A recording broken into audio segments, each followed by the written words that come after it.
ब्रिटनमध्ये असे कायदे होते की जे गरीब आहेत किंवा जे भीक मागतात तो क्राईम आहे.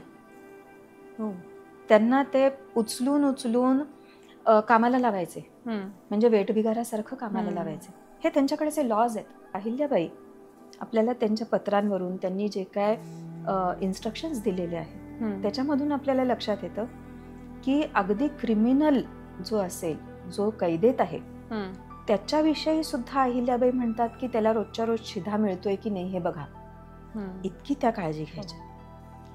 आणि आपल्याला ब्रिटिश काळामध्ये काय दिसतं की अगदी आपले स्वातंत्र्य सैनिक सुद्धा जे आहेत, क्रिमिनल्स नाहीत, स्वातंत्र्य सैनिक सुद्धा जे जेलमध्ये आहेत त्यांच्याशी किती वाईट व्यवहार झालेला आहे. त्यांना कुठल्या प्रकारचं कदान न दिलं गेलेलं आहे. की आपण जेव्हा या स्वातंत्र्य सैनिकांचे अनुभव ऐकतो तेव्हा त्यांनी सांगितलं की आळ्या असलेल्या भात आणि अन्न त्यांना दिलं जायचं. कसं त्यांनी खाल्लं असेल, काय केलं असेल, हा फरक आहे अहिल्याबाई आणि ब्रिटिश राज्यव्यवस्थेत.